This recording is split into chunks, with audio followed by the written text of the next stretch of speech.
I am Chef Mark Andelbradt, and you are listening to Ingredient Insiders. This is Ingredient Insiders. I'm John Magazzino. And I'm Andrea Parkins. On each episode of Ingredient Insiders, we will be talking with chefs and food writers and any kind of food experts about their favorite ingredients. We then talk to the producer of that ingredient. We talk about the history of it, how it's made, and why chefs love to use it in their kitchens. On this episode, Andrea, we will be talking about a wonderful ingredient that to me is kind of new. Yeah, I think it has a bit of like a scary reputation. Not that it's a new thing because it's been around for thousands of years, but we are talking about fish sauce. And we've got two great guests, actually three great guests. Mm-hmm. We've got Chef Mark Andelbradt from Lotus of Siam at the Red Rock Casino in Las Vegas. Yep. He's a great chef, been around for a long time. Love him dearly. And then we have the father-daughter team from Red Boat Fish Sauce, Tiffany and Cuong Pham. Yep. And they're going to be telling us all about the history of their company, how they're making fish sauce, why theirs is unique versus a lot of the other ones that, we see out there. They're going to be joining us from Vietnam, from Saigon, on the line. Cool. So we've got Mark in Vegas, the Pham in Vietnam. And we're talking about this very interesting and wonderful ingredient that I don't think is getting its due in the world. Although, as I say that, maybe it's just me who doesn't really know anything about it.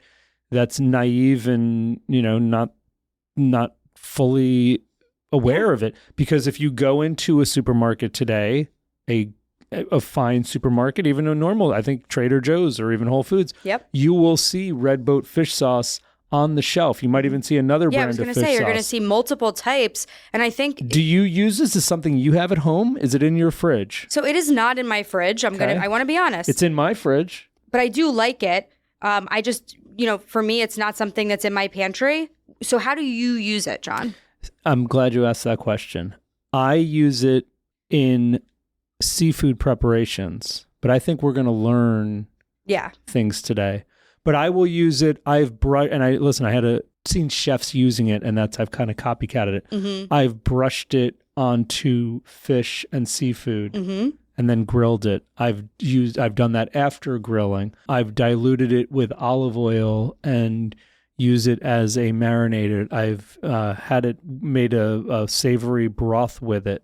But I'm still intimidated by it, and I think on this episode, I'm going to learn a lot from Mark and a lot from the Phams. Absolutely. I remember my first introduction to fish sauce. I was in culinary school my freshman year. I cannot remember the chef's name, the class I was in, but it was a Foods of Asia class, and everybody was assigned a dish. And of course, I was assigned pad thai, which has a million ingredients. And I remember seeing fish sauce for the first time and thinking, kind of like icky, like, ooh, what is that? But now... You're talking 20 years later, I appreciate it more, for what it is. I love like a Vietnamese papaya salad, green papaya salad. Tell me about it. And like that to me is like, I love putting tons of fish sauce in there. Do you like Vietnamese food in general? It's one of my favorites. I order it, I would say once or twice a week. I agree 100%. It's so good. Although, the biggest issue is there used to be some wonderful Vietnamese restaurants in New York. Mm-hmm. I may, again, not be too aware. I know there are some We went to that one together. That are still here that are wonderful. I feel like when I leave New York, and if I go somewhere like Las Vegas, if I go to Denver, Colorado, Portland. If I go to Portland, I go to cities in the United States that have Vietnamese communities, Texas, Houston, wow, amazing Vietnamese food. And to your point, one of my favorite things to eat. Yes. I feel good about eating it. It's clean, it's light fresh, flavors. It's not heavy. A lot of herbs and a lot of fish sauce. And it's that secret ingredient behind these. It gives it that depth of flavor. Yeah. I cannot wait to talk about fish sauce on this episode, John. Fish sauce, here we come. Woo! This episode is in partnership with the Chef's Warehouse and produced by Gotham Production Studios in New York City. We're here in Las Vegas. We just got off an airplane. We just landed in Las Vegas, hopped in an Uber, and here we are in, is this considered Las Vegas, Mark? Summerlin? This is Las Vegas, yeah. Las Vegas at the Red Rock Casino, which, by the way, stunning. Beautiful. Smells really good in the lobby. Yeah. Wasn't expecting that, to be First thing I honest. noticed, I was like, this is the best smelling casino I've ever been in. I don't know what casinos you've been in, but they all smell pretty good. I usually hang at the Circus and, a couple places down on the Strip. There you go. But what a thrill. We're with a very old friend of mine. He's not old. I'm old. But I've known someone You're I've known old. for a very long time. Yeah. Chef Mark Andelbradt, who is now, are you the executive chef of Lotus of Siam and Naxos? And Executive Chef and Culinary Director of Lotus of Siam Red Rock. Yep. And Naxos Taverna and Caliso Oyster Bar. Amazing. So Mark and I, we were just talking about this. We met in the late 1990s. You were working for Chef Rick Tremato in Chicago. Yep. Super fine dining. Mm-hmm. He was buying a lot of truffles and foie gras back in those days. What were you, like 18 years old? I think I was 26. Okay. Maybe 27. Okay. I feel like you were younger. I want to say that I was younger back then. Yeah. But you had a really kind of fine dining, high-end journey, right? Always. I mean, from the get-go, from culinary school to all the stages and, all the training I did, and living in Hong Kong for, 6 months to actually do front of house work for the Regent Hotel. Interesting. Not back house, but front of house, because service is important to the food. So you have to understand the service aspect when you create dishes and you're writing menus and you're trying to direct people. It's kind of the journey of be in everyone's role before you take the big role. That was just part of that journey. I like that. I don't think any chef that we've talked to has done both front and back of the house. I don't know. But I do know is, Mark, you've had almost like two separate lives. One was this, let's call it east of the Rocky Mountains, where you were working in Chicago. You were working at some of the greatest restaurants in New York. Chicago, Danielle, Morimoto. I opened Morimoto, New York. You were in Philly. You were a private chef for a famous movie director. Yep. And then what brought you to Las Vegas? Well, all that kind of, every situation happens, and it's all situational. You get that call, and I was, working for Morimoto at the time, and I got that call and said, what about Las Vegas and this restaurant called Tao? Didn't really know much about it at the time. Did a little research, and I said, well, of course, yeah. Who doesn't want to excel to the level of the best restaurant, highest grossing in the country, maybe the world at that point? And so that brought me to Las Vegas. Had a really great, strong stint there. We did amazing things there. Food quality, numbers, profitability, all the things that you want to do as a business person and a chef at the same time. I mean, this is a business after all. But I got drawn back to the East Coast. Had a family, had a great opportunity with, a celebrity director to take a little less stress off, the restaurant life, and let my daughter, know her dad for a little bit. Have a little bit of a normal... normal, life. Not normal, but, Yeah. but actually really enjoyable and very pleasant. But, that itch is always there, and back to Vegas and was with Wolfgang for about 10 years. So Wolfgang Puck Restaurant Group. Yeah, was with him all over Las Vegas, all over the country, opened up restaurants in Shanghai, opened up the Penry Hotel in West Hollywood, which is top to bottom, all Wolfgang properties.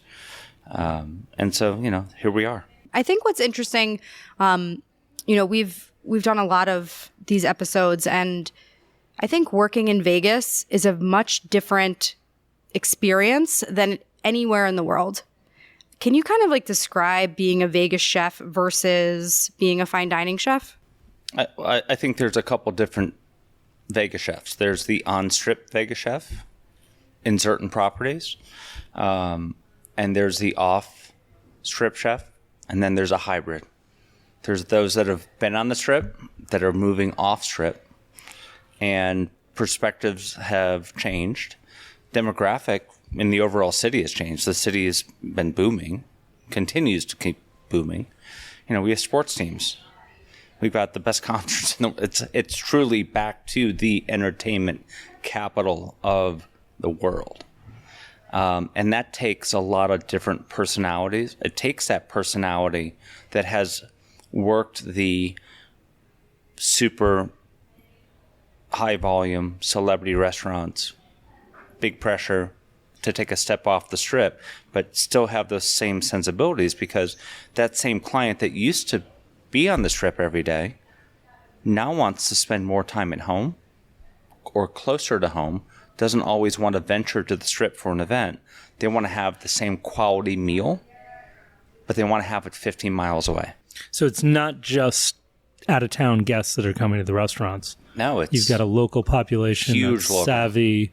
Locals dining. have always local has always been really the bread and butter. I hate to say, but bread and butter of even if you're a very highly successful restaurant on the strip, you need the locals to support you. And locals, I mean, they're, some of them are celebrities, some of them are, real estate moguls, some of them are rock and roll moguls now. More than ever, people are moving to Vegas. I just ran into the guy from ZZ Top. Yeah. You can't miss him with his beard. You can't, That's hilarious. Well, you can't miss him, but then you double take and you're like, wait, did that just happen? Yeah. And coolest guy in the world. That's just awesome. Hey, fist bump. Hey, love your music. He's like, he's loading his groceries. You've got professional athletes here now. All the entertainers. All of them. But again, the locals want, again, they want that quality. The tourists want that quality. There's more tourists staying off strip than ever. Wow. They still want that experience. How is your role? You're not sitting behind the line cooking every night now. I mean, this is now a managing people position, a designing kitchens. No. Talk to us. Yes and no. It's everything. Yeah. Yes. It's designing kitchens. It's thinking about workflow. It's strategizing on station setups. And it's also eating or going through. I mean, no joke, I probably went through 400 tasting spoons myself last night. It's tasting every single dish. And in this early stage of this restaurant, it's daily. It's on the line, back and forth, but it's trying to get that coordination down. But it's taste. And that's how I've been for 30 years. You taste your food, you taste your food, you taste your food. And are you recruiting young chefs? Is it hard still to find good talent to get to work for you? I wouldn't say it's hard. Yeah. It's just not easy. Yeah. But I think if you can back up the thought process of what it takes to make a good cook or a great chef, it's still mentoring and teaching and tasting. And when something's not right, it gets pushed back. And this is the adjustment that needs to be made, and retaste it, and then give me the right dish. It's constant and it's consistency. I love that idea of tasting because, and someone you worked for, Alex Lee, Chef Alex Lee at Danielle in New York, even as a purveyor, I would walk in that kitchen to sell truffles or whatever I was showing him that day, and he would say, "John, come here for a second. I want you to taste this." And I would taste one spoon. He goes, "Now taste this." And it was probably what I was selling him that day too. It could have been a produce. He'd be like, "Taste yours. Now taste the one that I'm buying from the other guy. Do you see the difference?" And training like the palate, I consider what I learned from Alex very invaluable. And that was a kitchen you worked in. I worked under him. And it's like, taste this, then taste this. There's no mystery in it. I think that's amazing. Like a great thought. It's kind of part of our job, John. Like we call them cuttings. Yeah. So we go to chefs and we show them, all of our different products. We have, 12 different kinds of canned tomatoes, and you sit there and you taste and, you figure out what's best for that specific customer. Yeah. Now, speaking of tasting, this is Ingredient Insiders, by the way. What's the ingredient? We could talk for hours about things in the restaurant world. We're going to talk about something very specific, especially for a place like Lotus of Siam, and that is fish sauce. Fish sauce, which is really great. I'm so happy to talk. We have never spoken about fish sauce before. We haven't. Unless you consider colatora fish sauce, but I don't. Yeah. I mean, fish sauce can come from anchovies, but coloratura to me is very different. Yeah. Mark, can you tell us about it? Well, I mean, just fish sauce in general. It's such a, I mean, we've gone, the last decade about talking about umami, and everyone's got their different ways that they, Japanese umami is sea kelp and natural MSG, and, miso adds umami. Fish sauce is just so unique, though. I think it's scary to most people, though, that don't know about it or know necessarily how to use it. I agree with that. I agree 100%. How to dilute it, what is just enough, but it is literally a just natural flavor bomb, and very key to Thai cuisine. Just like Thai chilies are. Raw Thai chilies different than dried and roasted. Dried and ground different than dried and roasted. Adding a fresh chili into a dish. In the moment, adding a fresh chili into a dish after, totally different flavor profile. Same thing with fish sauce. The fish sauces that are really stinky and gummy, like assertive. Really. It's intimidating when you open a jar of that and you smell it. Yeah, it's like, right? But then there's a lot of them that are like kind of mellow, and some are sweet and a little bit more savory, and again, some are a little bit more fishy than others. And it's really about knowing like what fish sauce is right up your alley. Kind of no different than there's different shoyus and stuff. And are we infusing with matsutake? I've got a great matsutake shoyu, and that I keep in the back for little things, or a black garlic one that I might want to glaze on a steak once in a while. But those fish sauce elements really, when they're layered in with the other ingredients like kaffir lime and lemongrass, and the right chili for that dish, really allow stuff to just kind of come alive, and you don't even know why. If I told you that you were eating fish sauce, you would say, "What?" Yeah, it's in there. You don't know it's in there, and that's the exact purpose of it. But then there are those dishes where it's a lot of fish sauce, because that's what that dish requires. First of all, what is fish sauce made out of? Does it? Yeah, it's there's a lot of anchovy in there. A lot of anchovy, mackerel. Yeah. Krill, shrimp that is salted and then fermented. And then, depending on the quality, typically sometimes they're, they're reboiling it, they're constituting it to try and clarify so it's clear versus, like an oyster sauce, which is, not going to have that. Right. Sometimes they add caramel color or other things for flavor as well, but and it's not oily though. It's not, which is a big difference between that and like a garum or a colatura. No. It's not oily. Correct. I mean, like even making a very light dressing for a salad has a little fish sauce in it. Yeah, I love that. Because it brings out that little pop. But you need like anything else, you need some sort of balance on that. And part of that is like the lime juice or the kaffir lime zest that goes into it. I mean, everyone thinks of kaffir lime leaf. Well, we use the whole lime and the leaf and the zest. So and that floral element that comes from an ingredient like that plays off that other ingredient. I feel like the fish sauce would like round that out. It's like the base almost, and then you would get all of those bright notes from the lime. Yeah. So like we compare this cooking all the time, like the Thai cuisine and the Thai cooking to Italian and French and Spanish. There's all these subtleties in cooking. Everyone thinks, it's pad Thai. Well, it's a little bit more complicated than just pad Thai and the noodle and the glaze on it. There are those little elements of fish and nuts and oiliness that you get from or viscosity that you get from like a nut. But all that stuff has a balance. It's no different than Italian cooking that has a butter and a stock, or French cooking and reductions of a demi-glace, and the additions of a truffle, or but they're all layers of flavor. This is no different. That fish sauce really brings that pop to dishes that no one knows about all the time. Right. But it's 100% there. Do you think it's like what is that moment? Like when you're you're eating it and you're like, what? I can't, John, like when you're. Yeah. I think it's for me, I am aware that it's in there now. But like as your palate has developed? But it's behind the scenes almost. It's not trying to be the star of the show. Yeah. Right. Yeah. It's the support that really gives that little extra boost to a dish. It's like oyster sauce and something. Yeah. There's oyster sauce, for example, in our vegetable egg roll filling. I have a confession to make, and that is I love most every type of cuisine and did for most of my life. And I would always say to people, I had Thai food a couple of times, and I'm going back many years. But the first couple of times I had Thai food, I despised it because I went to one place and, whatever the dish I had was, all I tasted was coconut milk. And I'm like, God, this is awful.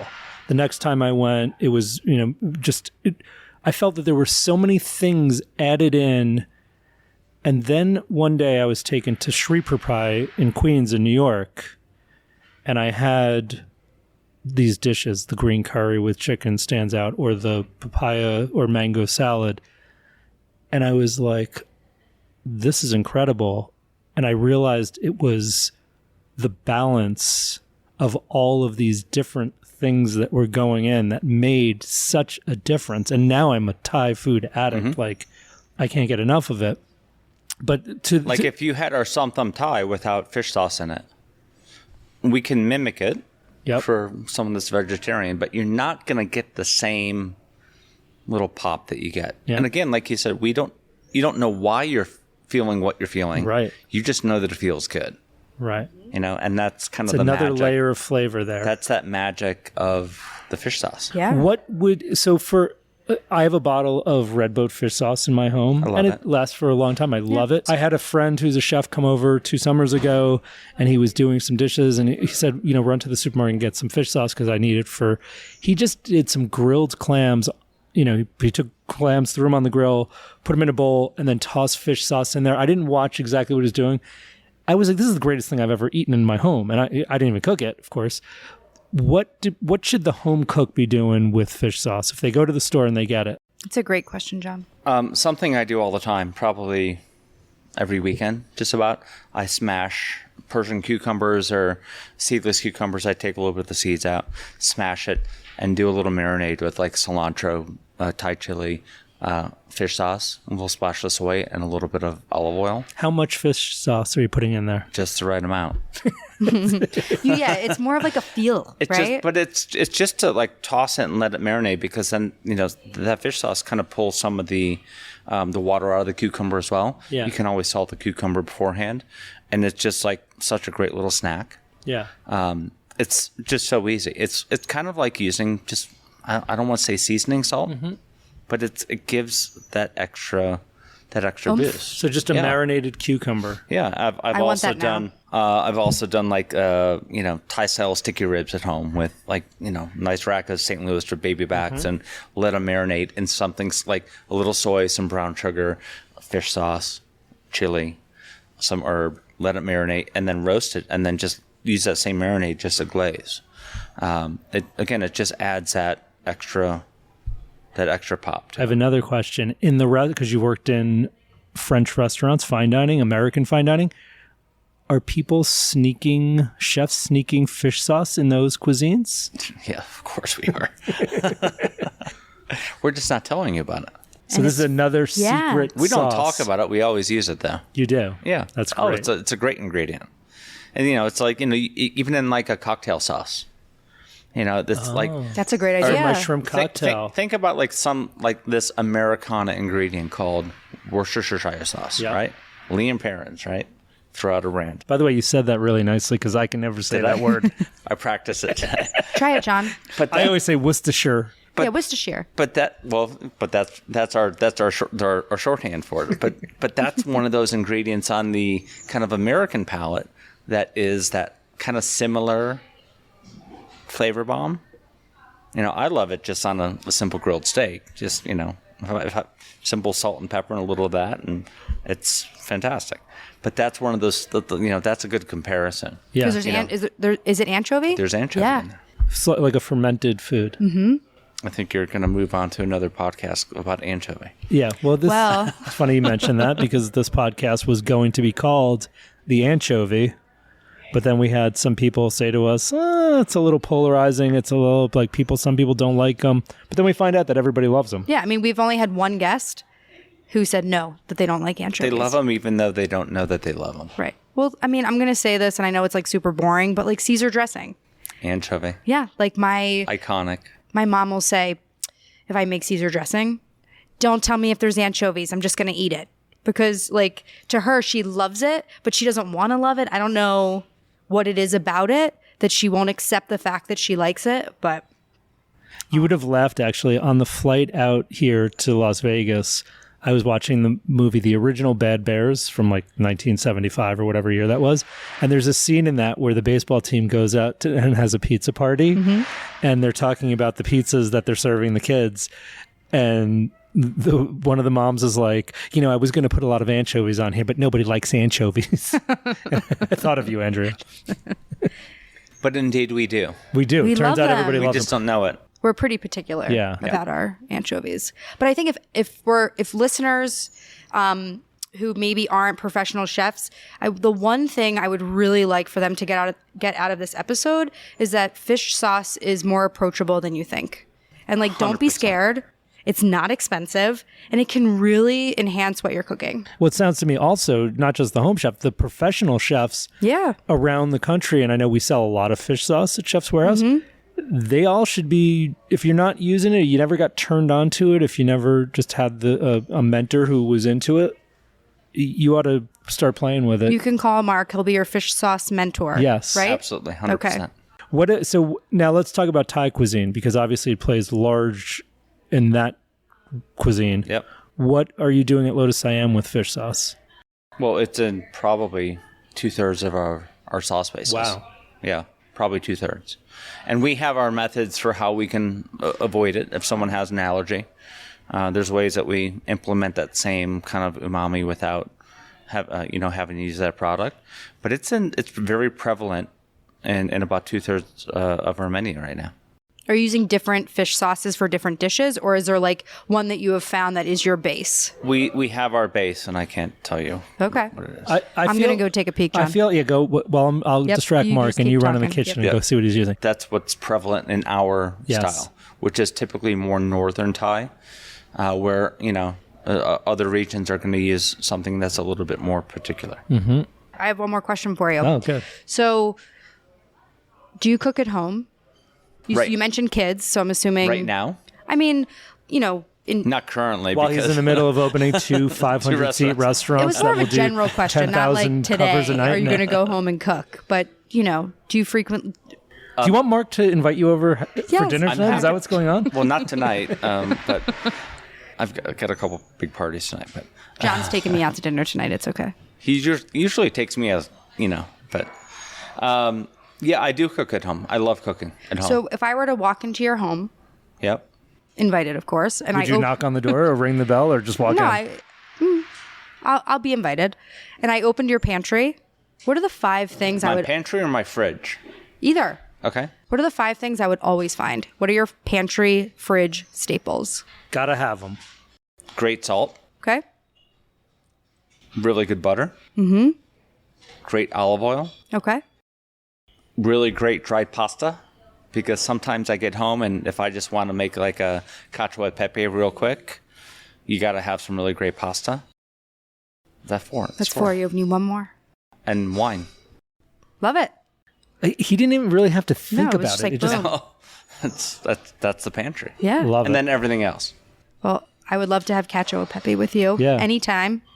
And I mean, this restaurant is absolutely beautiful. Like, if you come to Las Vegas, you need to come and see this restaurant. Eater It is Award Best stunning. Design. it is stunning. It's just beautiful. It is. I feel like you're in a Thai garden, right? You hit it. Is that it? You hit it. I mean, you absolutely nailed it. It's beautiful. And Naxos next door, this, opening soon, Greek fish restaurant and oyster bar. Looks like it's going to be a spectacular spot. Yeah, we're really excited and happy to kind of, have this great relationship with the hotel and the resort and all the building that we're doing right now, and bring some fun concepts to Summerlin on this side of Las Vegas. Yeah, this is definitely, if you come eat here, it's going to be not just a meal, but an experience. So. Wow, that was so poetic. Thank you. You nailed it. Mark Andelbradt. Thank you so much. So My great. pleasure. Thank you John. for having me. us. Let's go hit the slots. What an honor. Let's go. All right.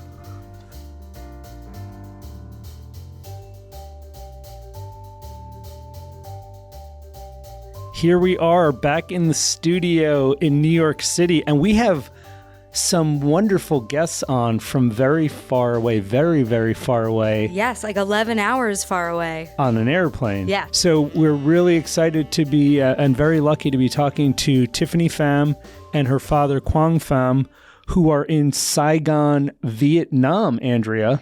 Amazing. And we are talking about, and I want to hear more about this, their family business, Red Boat fish sauce. One of the great products in the United States.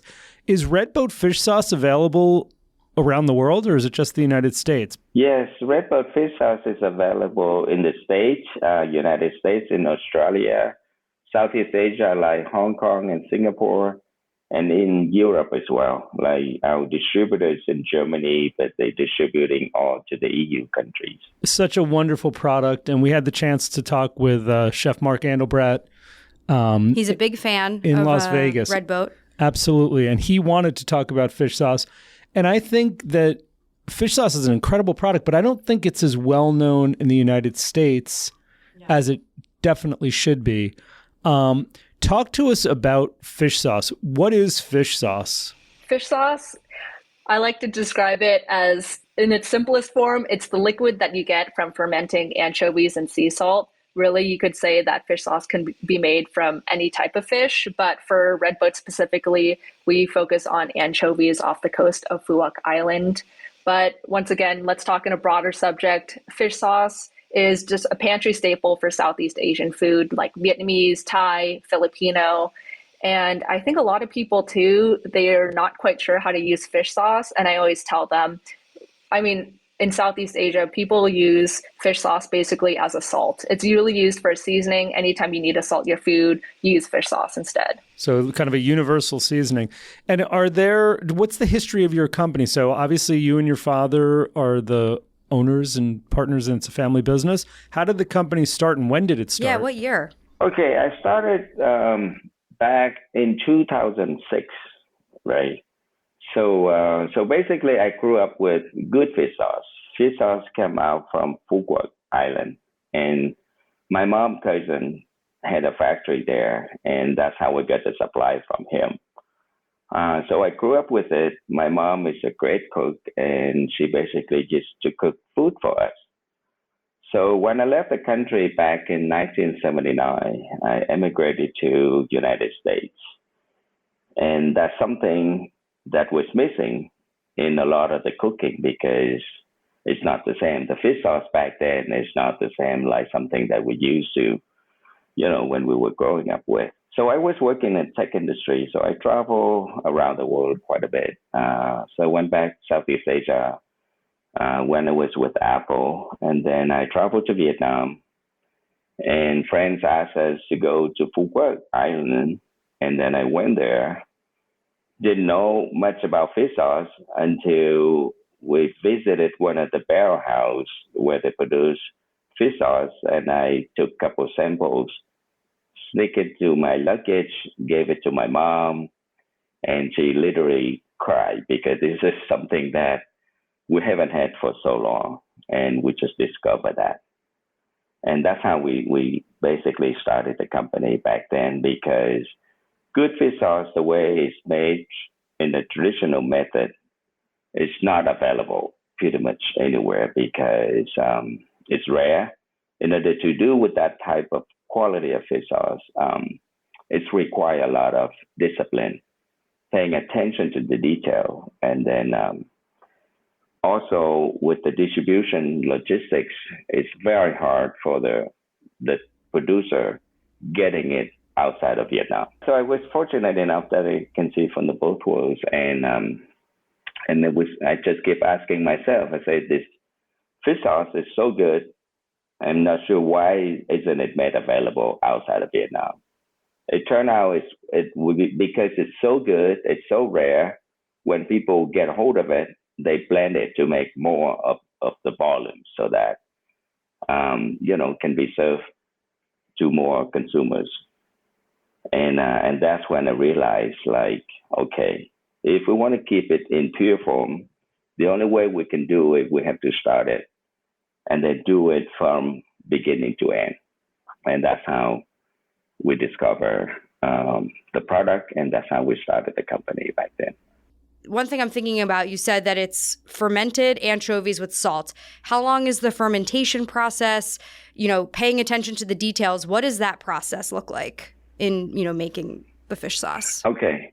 So as we know, fish sauce is made from fish and salt. And so salting fish, fermented for a period of time, then the liquid come out of it. Every region that has fish and salt, they can make fish sauce.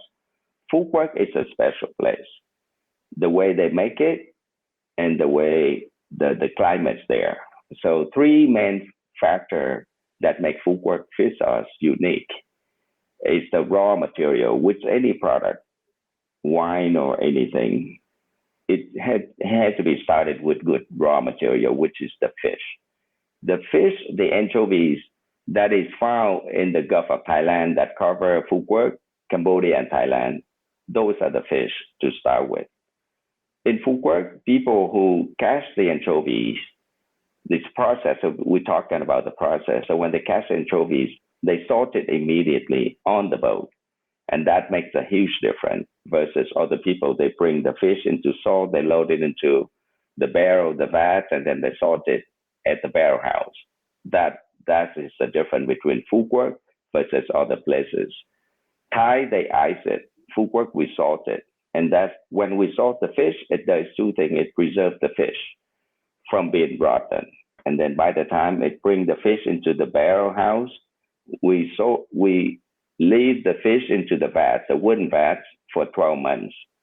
And then with the temperature that Fuquoc is like year-round, hot and humid.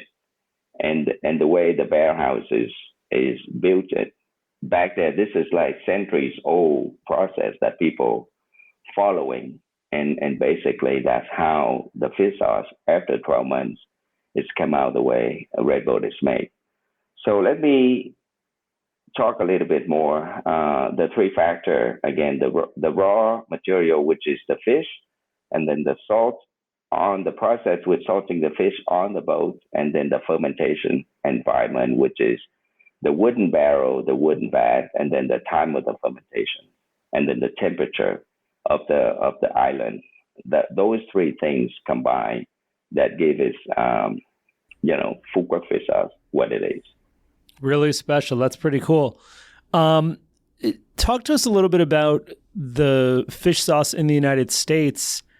And I see this fish sauce everywhere. I think I see it at Trader Joe's. I see it at the regular supermarket.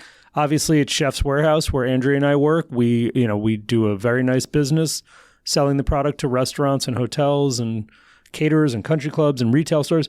How much has the popularity of fish sauce increased in the United States since you started in 2006? So actually, I started the company back in 2006. The Redboat was launched in 2011, 5 years later. This is like all the things that we've learned. I've noticed 80% or more than 80% of the fish sauce available in the States before Redboat was launched, it's come from Thailand. Because after the war, there's a trade embargo, so nothing's come out from Vietnam to the States. So basically, Thai's manufacturer took over the market of the fish sauce. A lot of fish sauce produced from there. There's a big difference between where it's produced and go back into, steroid related. Steroid related meaning the same fish, the process, and then the climate of Fuquoc is different than the way it's been made somewhere else, versus even Phan Thiết is another town where they're making fish sauce as well. It's not the same because of those three factors. So the fish sauce that you've seen before Redboat was launched, it's not the same like what Redboat is. If you notice, it's all about the nitrogen level. The nitrogen level for Redboat is 40 N. So I don't know if you ever seen the bottle that we have the 40 N sign in there, right? All the other fish sauce, I don't think it's come anywhere close to 40 N. 40 N means 40 grams of nitrogen per liter, which is related to the protein. The higher the protein is giving, the more depth, the more flavor, and that's how it's been cooked. Then increase the flavor of the dish tremendously. And so that's how chefs notice it when we introduce it into the United States, and that's when Red Boat it start growing from there. In addition, in terms of when you're talking about people's perception of fish sauce, I noticed that at the beginning of Red Boat, there was a lot of discussion about how fish sauce is so scary. People are intimidated by fish sauce. But I think now a lot of that dialogue has changed, and where fish sauce has really just become more of a part of the American pantry, and people just know, just use fish sauce, use it for Southeast Asian food. There's not as much of that fear anymore. And I like to say instead, you really just have to respect fish sauce. You don't have to be scared of it. I'd be curious, what are the ways that you both love to utilize fish sauce? Are there things that Americans at home and chefs in restaurants, like what should they be doing with fish sauce? I know that this is probably the answer that every salesperson gives for Red Boat, but I use it for everything. Like I said, I mean, for Southeast Asian food, you think of fish sauce like a salt, right? So I'm using it in every single dish. Every time when I'm cooking and I think, okay, there's something missing, maybe there's not enough depth to this dish, then it probably needs fish sauce. And the way that fish sauce interacts with food, it makes it so it adds that extra savory depth and complexity to your dish without actually tasting like the ingredient itself. And I think that's kind of the magic of fish sauce. But personally for me, besides just cooking it for everything, I always tell people who are just starting out with fish sauce, just cook it with your spaghetti. I know that David Chang, one of his favorite things, instead of Parmesan, you use fish sauce instead, and it still adds that umami and that complex flavor to it. Yeah, we were talking to another one of our chefs who was talking to us about putting miso in his spaghetti. So I do think that some of these ingredients that you typically, it's like you hear it, you're like, no, that does not belong. They actually do belong. And it's kind of the back note, and it gives you that depth of flavor. So. Well, it's anchovy. Yeah. I mean, and we always talk on the show about anchovies, our love of anchovies, and also the fact that anchovies are kind of the secret weapon in many kitchens, can be used in a number of ways, that it's great with lamb and it's great with just adding depth of flavor. And to your point, in some regard, this is just a liquid form of fermented anchovy, which, again, everybody should be using it. Yeah. I mean, like when I think of anchovies, my immediate thought goes to Italian food, just because that's how I was raised. But it really covers so many different cuisines. We put fish I love sauce that, John. even in ice cream, so it's very versatile, and people use that. That's awesome. Talk to us about scaling this business, because you... it took 5 years, right? You were in the tech... It sounds like you were in the tech business before, working for Apple, perhaps, is what you said? How did you go from the tech industry to the food industry? That must have been a big challenge. It must have been fun, too. I mean, although there's nothing not fun about technology, but going from one industry to another, tell us a little bit about that experience. Yeah, I wish I'd done this sooner than... just because my mother, right, we miss the cooking, we miss the food and all that, and we discover fish sauce is the key ingredient. So to your point, it's exactly the challenge, right? You're creating the product, you're getting it to the hand of the consumer, people love it, and then you have to worry about the next step, how creating, scaling it up. And I've learned it during my times at Apple. And sometimes you can be victim of your own success. If you do create something, creating so much demand that you cannot keep up with it, and basically you're failing. So I worked with Apple for over 20 years when the company was like, less than a few $100 million a year, go to $1 billion. So scaling is always a challenge at the time. And I've learned a lot of that, so we're kind of like predicting the future, how much consumers going to need. And then you have to look at from different aspects in terms of how you source your raw material, which is the fish, how many boats we need, the barrel house, how many barrels we need. So we have to look out for, planning for increment increase in terms of how much volume we can produce and we predict.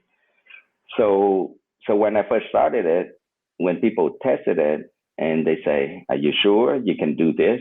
Can you do 2 times the volume, 4 times the volume, 10 times the volumes?" And I say, "Well, it's a nice problem to have, but in fact, it is the problem." So from getting the fish, getting it fermented, and then maintain the quality, and then dealing with logistics. So work through the high-tech industry that helped me get through a lot of the supply chain challenges so that we can, look ahead and prevent some of the, got you if you're not carefully prepared for. So we've learned that in the past when I was with Apple as the company was growing back then. Tiffany, did you, I don't think that you were like a little girl dreaming of, getting into the fish sauce business. I mean, maybe I'm wrong, but tell me a little bit about, kind of growing up in this, in this business. It's funny. So like my dad said, he started this back in 06, 07. And our inside joke is that when my dad first mentioned buying a fish sauce factory in Vietnam, we thought he was having a midlife crisis. But back in 06 and 07, I was still in middle school. So in some sense, growing up, in some ways, it felt like I took it for granted, or it felt really normalized just to have food be a part of my life and growing up with a family business. But just like every teenager who's just whose dad wants you to get involved in a family business, you say no. And so I spent the first few years after college doing my own thing. I majored in environmental science, and I think I came to the realization that the legacy that my dad built with Red Boat and understanding the impact that it made in terms of America's perception of fish sauce, it was something that I didn't necessarily want to see disappear. I wanted to see our family continue doing this, and also just to continue the tradition of making phu quoc fish sauce. And so back in 2018, both my sister and I made the decision to quit our full-time jobs, and then we transitioned to the family business. That's really cool. Great story. Yeah. Well, this has been really wonderful to hear from you both. Thank you for joining us. You're Californians, but you're in the homeland today, which is great, and we really appreciate you taking the time to join us all the way from Saigon. I would love to go and make a visit to this factory. We would love that, to be able to come. We've got to go to Vietnam. Yeah. So just let us know when you're here, and we'll make it happen. List. Thank you again for joining us. Really been a pleasure and very informative. All right. Thank you. Thank you so much for listening to this episode of Ingredient Insiders. You can watch this episode on YouTube and see more behind-the-scenes content by following us on Instagram by searching @Ingredient Insiders.